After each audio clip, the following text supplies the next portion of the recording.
Bir oğlunu alqalcaq oluyor qulluktan. Ay bunun kakasından oğlunca öğen kamada arda veriyor. Kakas ne maydanoz? Onun yerinde ılık atıyor, oğlunun yerinde alqalcaq olup, oğlu öğen kamadın yerinde ılık atıyor, uğrayacaq olup. Kakas yaşığın diye oğlanlar geliyor, ben bu geçirmek diyordu. O ne yakıyla ben alqalcaq olup oturuyorum. Ay yok, ben erkek olacak kulluğa çık. Ay oğlum kulluğa entek bilem yok, görürsün diye gidiyorum. Yönemene gidiyen derdin iyilinden diye. Bu fırsatında ecetini uğra diyor.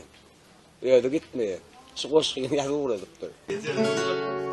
Ağır mı değilse, ağır mı değilse anlamadım sözünden. O çıkaryan eken iki gözümden. Bir gelse pul aldı yıydından, starikler tutup deyip yerlere bir gelse pul aldı yıydından, dembalarını tutup öp yerlere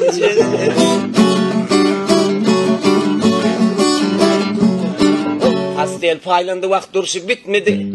Bilsen kahvem oğlun solgun yatmadı. Elik paylanında bana yetmedi o. Yırtık batın kadar ılgayan geçer. Kamandir öydün ok misli handırın. Bilsen mamaş mene yönü sandırın. Aynada ödümü tanımandırın. Gelen de sen beni tanır mın ece? Boyun kelte olsa duruyan ıyırında, gözüm oğlan yeten gelin kıyırında. Yırtık kovuş dört yamak var dıydımda, kıyılar görümde utanyan ece.